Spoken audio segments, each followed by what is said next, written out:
அனைவருக்கும் வணக்கம். எல்லாரும் எப்படி இருக்கீங்க? நாங்கள் ரொம்பவே நல்லா இருக்கோம். இந்த நாள் இனி நாளாக அம்மே எல்லாருக்குமே வாழ்த்துக்கள். நம்ம வீட்டில் இன்னைக்கு என்ன லஞ்ச்னா, அம்மி என்ன கேட்டா அம்மி வந்துட்டு மீல் மேக்கர் பிரியாணி கேட்டான். காலையில் எழுந்திரிச்ச உடனே எனக்கு மீல் மேக்கர் பிரியாணி பண்ணி கொடு அப்படின்னா, மீல் மேக்கர் வந்துட்டு குட்டி குட்டி மீல் மேக்கர் வாங்கிட்டு சொல்லிட்டா ஊற வச்சு எடுத்து வச்சிருக்கேன். இன்னைக்கு நாங்க வீடு கட்ட போறோம். ஃபர்ஸ்ட் வந்து தியேட்டர், இன்னொரு ஹால், இன்னொரு கிராஃப்ட், ஸ்டடி ரூம், இன்னொரு கிராஃப்ட் செஞ்சதுனா ஸ்டோரேஜ் பண்ணி வைக்கிறது. 5 ரூம் கட்டிருக்கோம். ரெடி பண்ணி வைங்க, நான் வந்து காமிப்பேன். வேகமா ரெடி பண்ணுங்க, நான் சமைக்கிறதுக்குள்ள. மீல் மேக்கர் பிரியாணி தான் கேட்டான் தம்பி வந்துட்டு. ஆனால் வந்துட்டு மீல் மேக்கர் மட்டும் போட்டு பண்ண வேணாம் அப்படின்னு சொல்லிட்டு நானாக தான் காளான் கொஞ்சம் வாங்கிட்டேன், சேர்த்து பண்ணலாம் அப்படின்ட்டு. சரி ஓகே, அதுக்கு தேவையானலாம் என்னன்னு சொல்லிட்டு நான் தனித்தனியாக சொல்ல விரும்பலை. நான் தாளிக்கும் போது சொல்கிறேன் பாருங்க. வீடியோ பிடிச்சிருந்தா லைக் பண்ணுங்க, ஷேர் பண்ணுங்க, கமெண்ட் பண்ணுங்க, மறக்காம சப்ஸ்கிரைப் பண்ணுங்க, சப்போர்ட்டும் பண்ணுங்க. நான் சொன்னோம், நான் கஷ்டப்பட்டு வீடு செய்றீங்க, ஒரே ஒரு லைக் மட்டும் போட்டுருங்க. உங்க வீட்டை பார்த்துக்க. இப்போ வந்துட்டு என்ன நல்லா காஞ்சிட்டு நம்ம வந்துட்டு ஃபர்ஸ்ட் பெரிய வெங்காயம் போட்டுக்கலாம். நான் இன்னைக்கு வந்து பாஸ்மதி ரைஸ்ல தான் பண்ண போறேன். பால்படி உலக்குல ஒரு உலக்கு, மறுபடியும் அந்த உலக்கு எங்க வச்சுருக்கேன், இந்த உலக்கு. இதுல ஒரு உலக்கு அரிசி, அதுக்கு வந்துட்டு ஒரு 200 கிராம் வெங்காயம், பெரிய வெங்காயம். பசங்களுக்கு வந்துட்டு காரம் அதிகமாக சாப்பிட மாட்டாங்க. 4 எடுத்து வச்சேன், ஆனால் வந்துட்டு ஒரு 3 போடணும், 4 போட வேணாம்.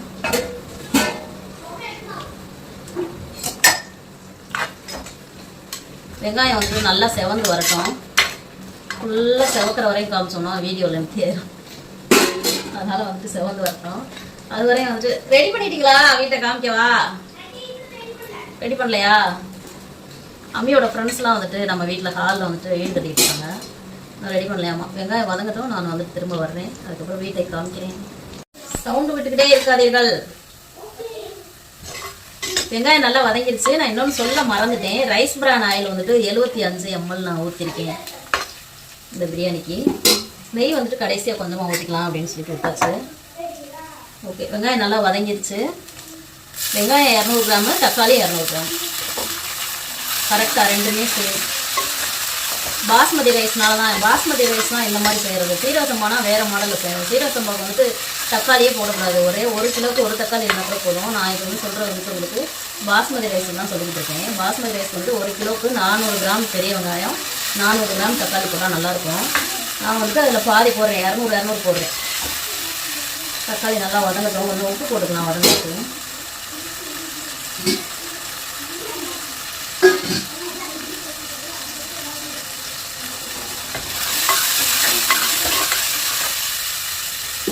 ரைஸ் இன்னைக்கு கம்மினால நான் வந்துட்டு இதிலே நான் மஞ்சத்திலே நான் தம்மு போட்டு தான் வைக்க போகிறேன். இன்னைக்கு புதினா கொஞ்சம் போட்டுக்கலாம், மல்லி எல்லாம் கொஞ்சமாக போட்டுக்கலாம்.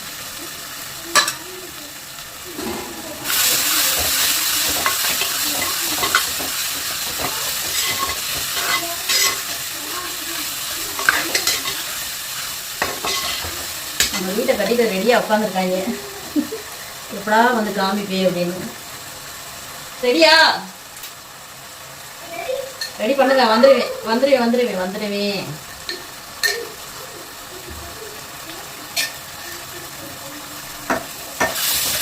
இஞ்சி பூண்டு பேஸ்ட் வந்துட்டு ஒரு 2 ஸ்பூன், 50 கிராம் வரும். ரெண்டும் சேர்ந்து ஒரு 50 கிராம் வரும்.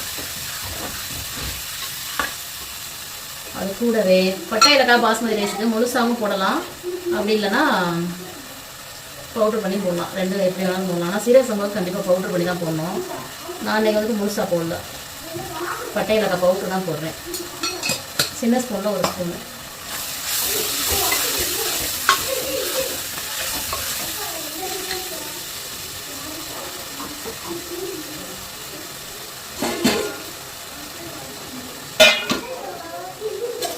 ஏய், டிவிலாம் போடாதீங்க. டிவி போட்டால் மியூட்டில் வைங்க, மியூட்டில் வைங்க. சின்ன ஸ்பூனில் 1 ஸ்பூன் வந்துட்டு தனி மிளகாய் தூள் போட்டுக்கணும். சவுண்டு குறைக்கலாம் கூடாது, சுத்தமாக மியூட்டில் போடணும். ஒரு 1/2 மணி நேரம் சேட்டை பண்ணக்கூடாது. தனி மிளகாய் தூள் 1 ஸ்பூனு. அதுக்கப்புறமா நான் வந்து இன்னைக்கு பிரியாணிக்கு வந்துட்டு லெமன் விட போகிறதில்ல, அதனால் புளிப்பு ஃபுல்லாக தயிர்லேயே தான் எடுத்து போகிறேன். அவ்வளோ டேஸ்ட்டாக இருக்கும். ஒரு வீட்டிலே உர ஊற்றுறேன், கெட்டியாக இருக்குது. 100 கிராம் தயிர் ஊற்றுறேன். 100 கிராமில் 100 ml 100 ml தயிர் நல்லா எல்லாம் அந்த மாதிரி வதங்கி வந்தோடனே நல்லா எண்ணெய் பிரிஞ்சு வந்துட்டு இது கூட நம்ம வந்துட்டு ஊற வச்சு தண்ணியே சுத்தமாக இல்லாமல் புழிஞ்சு எடுத்து வச்சுருக்கேன். அந்த மீல் மேக்கர் போட்டுக்கலாம். மீல் மேக்கர், அதுக்கப்புறம் வந்துட்டு ஒரு பாக்கெட் காளான் நல்லா வாஷ் பண்ணிவிட்டு கட் பண்ணி வச்சுருக்கேன். ஆனால் அந்த சட்டியில் தம்மு போட முடியுமா என்னன்னு தெரில, நிறையா வந்துடுது என்னமோ, அது வேறு பயமாக இருக்குது. பார்ப்போம், ட்ரை பண்ணி பார்ப்போம். அப்படி இல்லைன்னா சட்டி மாற்றிடும். காலெல்லாம் வதங்கி வந்தாக்கும் டக்குன்னு இதாயிரும். மண்சட்டியில் தம்மு போட்டு ரொம்ப நாள் ஆச்சு. சரி, அதான் நீ போட்டுருவோம் அப்படின்னு முடிவு பண்ணி வந்தாச்சு. ஓகே, இந்த காளான் வந்துட்டு காளானும் மீல் மேக்கரும் நல்லா வதங்கி இந்த கிரேவிலாம் நல்லா சுண்டி எண்ணெய் பிரிஞ்சு வரட்டும். அதுக்கப்புறம் மீட் பண்ணலாம். ரெடியா? வீடு காமிக்கலாமா? தம்மு போறவங்களா ரெடி பண்ணிடுவீங்களா? சரி, ஓகே, ரெடி பண்ணிட்டு இருக்காங்க. இது நல்லா வதங்கி வரட்டும், நான் காமிக்கிறேன். வேலையே சரி.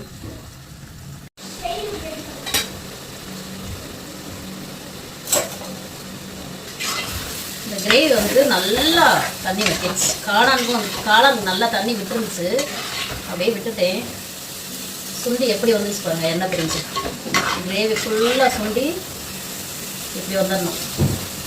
இந்த மாதிரி எண்ணெய் பிரிஞ்சு வந்தோடனே நான் வந்துட்டு ஒரு உலக்குக்கு 1.5 உலக்கு தண்ணி வந்துட்டு நான் முன்னாடியே அடுப்பில் வச்சுருந்தேன்.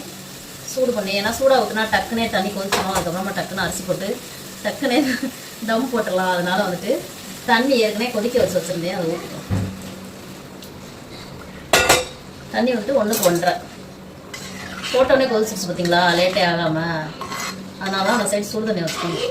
இதே நீங்கள் பச்சை தண்ணி ஊற்றுனீங்கன்னா மசாலாவும் ஒரு மாதிரி ஆயிரும். அது மறுபடியும் கொதிச்சு வர லேட் ஆயிரும். நம்ம ஏற்கனவே கொதிச்ச தண்ணி வச்சுட்டோம்னா நமக்கு ரொம்ப ஈஸியாக இருக்கும். நல்லா மலமலன்னு கொதிக்கட்டும், நம்ம அரிசி போட்டுக்கலாம். லுக்கு பார்க்குறேன். அவ்வளோதான், தம்மில் போட்டு நான் வந்துடுவேன். தண்ணி நல்லா நம்ம சுடு தண்ணி ஊற்றுறதுனால நல்லா மலமலன்னு கொதிச்சிருச்சு. அரிசி போட்டுக்கலாம். அரிசி போட்ட பின்னாடி வந்துட்டு உப்பு பார்த்துக்கலாம். உப்பு வந்துட்டு லைட்டாக ஒரு கல் வந்துட்டு கரிக்கணும். லைட்டாக ஒரு கல்லில் ஒரு நூல் கரிக்கணும். கரிச்சாதான் பிரியாணிக்கு கரெக்டாக இருக்கும்.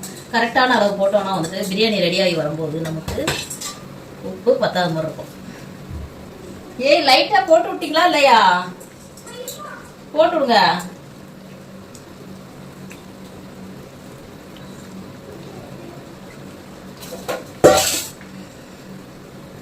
நான் வந்துட்டு இன்னைக்கு சீரக சம்பாவில் பண்ணலாம் அப்படின்ற ஐடியாவில் தான் இருந்தேன்.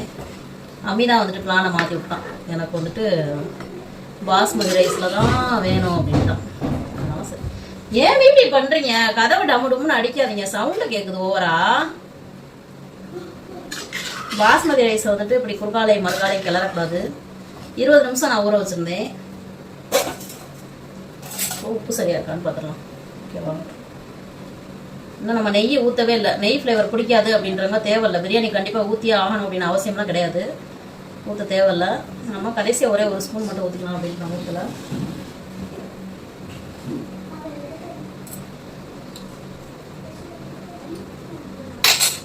லைட்டாக போடணும்.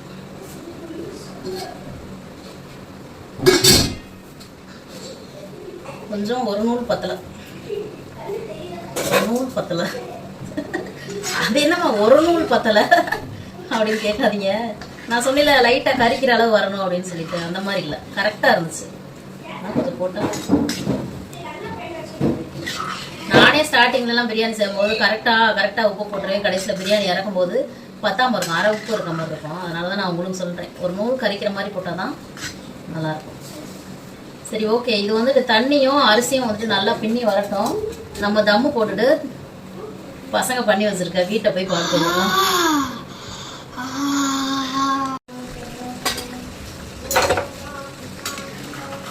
ஓகே, தண்ணியும் அரிசியும் வந்துட்டு இந்த மாதிரி பின்னி வந்துருச்சு. பாருங்க, இப்படி இப்படி வர்ற ஸ்டேஜ்ல நம்ம என்ன பண்றோம்னா இப்ப நெய் ஊத்திக்கிறோம். கரண்டி கீழே விழுந்துருச்சு. நெய் நமக்கு ஒரு நிறைய வேணாம், சும்மா ஒரு ஸ்பூன் மட்டும் ஊற்றிக்கலாம்.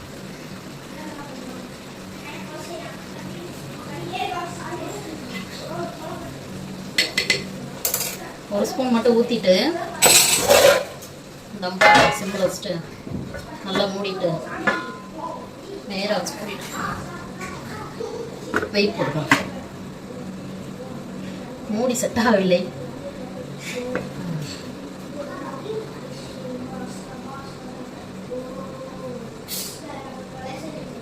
இந்த மூடி செட் ஆகலை, நான் வேற மூடி எடுத்து வரேன். ஏன்னா வெளியில் ஆவி போகுது, வேற மூடி எடுத்து.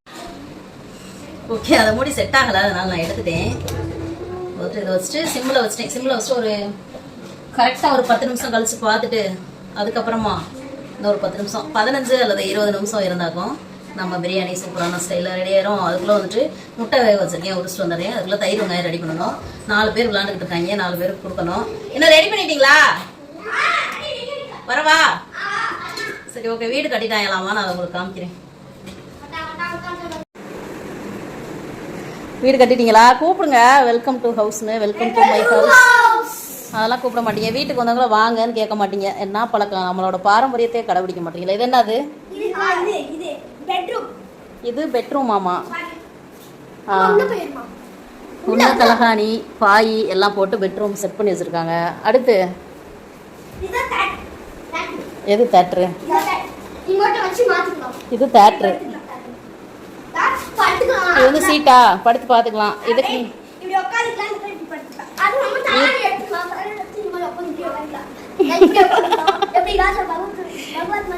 ராஜா பகவத் மாதிரியா? இதெல்லாம் எங்க போய் கத்துக்கிற? அப்படியே இங்கிட்டு திரும்பி பார்த்தீங்கன்னா நேரா டிவி, அப்படியே ஆப்போசிட்ல பார்த்தீங்கன்னா இது சீட்டு, உட்காந்து பார்க்குற இடம். அப்படியே உட்காந்து ஜாலியாக தேட்டரில் வந்துட்டு படம் பார்ப்பாங்களாம். அதுக்கப்புறம் வந்துட்டு நிறைய டெக்கரேஷன்லாம் பண்ணி வச்சுருக்காங்க. இங்கே பாருங்க, தள்ளு, இந்த மாதிரி போட்டு வீடு கட்டியிருக்காங்க. ஓ, இது காம்பவுண்ட் வால். ஓகே, இதெல்லாம் வந்துட்டு காம்பவுண்ட் வாலாம். அடுத்து இதெல்லாம் செஞ்ச கிராஃப்ட்ஸ். இது ஹாலா?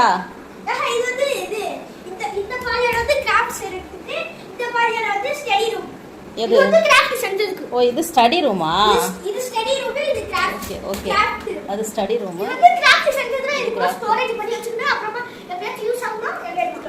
சரி, ஓகே, அவ்வளோதானா? Compound wall. இது சும்மா நார்மல் காம்பவுண்டா இல்லை இதில் எதுவும் இது கனெக்ஷன், கரண்ட் கனெக்ஷன் எதுவும் கொடுத்துருக்கீங்களா? பாருங்கப்பா, எல்லாரும் பார்த்துக்கோங்க. இது வந்து கரண்ட் கனெக்ஷன் கொடுத்துருக்காங்க. ஓனர் தொட்டா ஒன்றும் ஆகாதான், திருட வந்து தொட்டா ஷாக் ஆயிருமா? ஆமாம், அந்த மாதிரி செட் பண்ணியிருக்காங்க. ஓ, அப்படியா? வார்னிங் அலாரமா? சரி, ஓகே. வார்னிங் அலாரம் வேறு இருக்குது. வேற இதில் மாட்டிக்கலாம். இது வார்னிங் அலாரம். ஓகேவா? இதுவே கரெக்டாக இருக்குங்கண்ணா. சரி, நான் சாப்பாடு தம்மு போட்டிருக்கேன். தம்பிங்களோட வீடியோலாம் 3 பேர் ஒன்றா நில்லுங்க. தம்பிங்களோட வீடியோலாம், இது வீடெல்லாம் பிடிச்சிருந்துச்சுன்னா வந்துட்டு எல்லோரும் லைக் பண்ணுங்கள், சப்போர்ட் பண்ணுங்கள், அப்படியே சப்ஸ்கிரைபும் பண்ணி விடுங்க. தியாஸ், நீ சொல்லு. தேங்க்யூ. நான் ஃபஸ்ட்டு கீழே தோசைக்கல் வைக்காமல் வச்சேன். நான் மஞ்சட்டி தானே, பிடிக்காது அப்படின்னு நினச்சிட்டு. மற்ற பாத்திரம்லாம் தோசைக்கல் வச்சுக்கலாம், இது பிடிக்காது அப்படின்னு நினச்சேன். ஆனால் வந்துட்டு லைட்டாக பிடிக்க ஆரம்பிச்சிருச்சு. அதனால கீழே தோசைக்கல் வச்சு தண்ணி ஊற்றி மறுபடியும் தம்மு போட்டேன். நான் வீடியோ லென்த் ஆகும் அப்படின்னு சொல்லிட்டு அதை காமிக்கலாம். எப்படி வந்திருக்குன்னு பார்க்கலாம். ஒரு 15 நிமிஷம் இருக்கும், கரெக்டாக 15 நிமிஷம். கீழே தோசைக்கல் வச்சு லைட்டாக அப்படியே தண்ணி ஊற்றி விட்டுக்கிட்டே இருங்க, அதான் பிடிக்காது. சூப்பராக ரெடி ஆயிடுச்சு. பிடிக்கவே இல்லை. பசங்களுக்கு போட்டு கொடுத்துடலாமா? தம்பி, அப்படி இந்த அம்மு போகிற நேரத்தில் வந்துட்டு நான் தயிர் வெங்காயமும் ரெடி பண்ணிட்டேன். அது கொஞ்சம் வச்சு ஒரு எக்கு வச்சு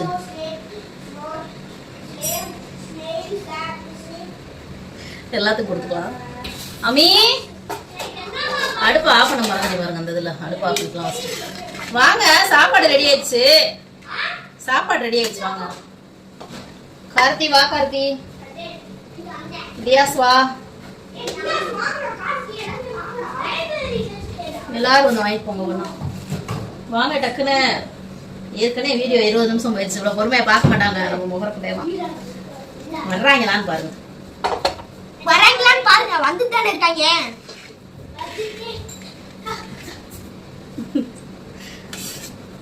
போட்டாச்சு. மீன் மேக்கருங்க சுத்தமாவே இல்ல. நல்லா இருக்குமா மீல் மேக்கர்? ஐ மீன் மேக்கர் ஒண்ணே இருக்குமா? இந்த நிறைய இருக்கு, எடுத்துக்கோ. இரு, நீ தான் சாப்பிட வர. போங்க, எடுத்துட்டு போங்க எல்லாரும். மேலாப்ல அப்படிங்க சுடுது. தியாசந்தா தியாஸ்னா பிரியாணினாலே எடுத்துருவான். சாப்பிடணும், வேஸ்ட் பண்ணக்கூடாது, மிச்சம் வைக்க கூடாது. ஏய் போ, முட்டை வேணாமா, அடிச்சு விடுவேன். சத்தானது எதையும் சாப்பிட மாட்டாங்க நம்ம பசங்க எப்பவுமே. அப்படியே நானும் போய் சாப்பிடுவோம். அம்மா நான் படம் பார்க்க போறோம். பாருங்க, வீடியோ முடிச்சு விட்டு போய் பாருங்க. யார் வேணானா எல்லாரும் வீடியோ முடிச்சிட்டு போலாம். நீ வா லைட் ஆக்குறீங்க. என்னோட முட்டை மட்டும் உடஞ்சிருச்சு லைட்டா. சரி ஓகே, சாப்பிட்டு பார்த்து சொல்றேன். நானே சாப்பிட்டு பார்த்து சொல்லவே இல்லை. கார்த்தி சாப்பிட்டு பார்த்துட்டு எப்படி இருக்குன்னு சொல்லு கார்த்தி.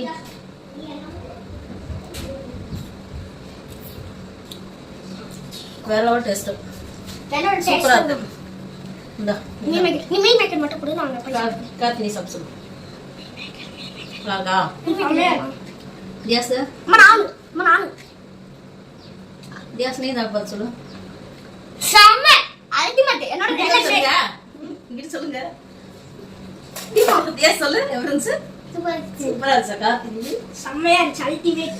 வாங்க எல்லாரும் வீடியோ. என்னோட டைலாக் சொல்லி ரொம்ப நாள் ஆச்சு. சமையல் மாஸ்டர் யோ தியாஸ் முன்னாடி விடுங்க. தியாஸ் குட்டியா இருக்கான்ல. சரி ஓகே, நீங்களும் இதே மாதிரி சமையல் பண்ணி பார்த்துட்டு எப்படி இருந்துச்சுன்னு கமெண்ட் பண்ணுங்க, லைக் பண்ணுங்க, ஷேர் பண்ணுங்க, மறக்காம சப்ஸ்கிரைப் பண்ணுங்க, சப்போர்ட் பண்ணுங்க. இந்த நாள் இனிய நாளாக அமைய வாழ்த்துக்கள். மீண்டும் ஒரு வீடியோல பார்க்கலாம். டாடா எல்லாரும் டாடா டாடா. இங்க பாருங்க, நான் ஒரு டைலாக் சொல்லிக்கிறேன். சமையல் மாஸ்டர் சொல்லுங்க, ரொம்ப நாள் ஆச்சு. சொல்லிட்டியா? சமையல் மாஸ்டர் போங்க சாப்பிடுங்க, மிச்சம் வைக்காம சாப்பிடணும் எல்லாரும், சரியா? இந்த சின்ன குட்டில சாப்பிடுவேன். நான் போய் அவங்கள சாப்பிட வச்சு மேய்க்கணும். நானும் போயிட்டு வரேன். டாட்டா. மேய்க்கிறது நாங்க என்ன ஆடா? ஆமா.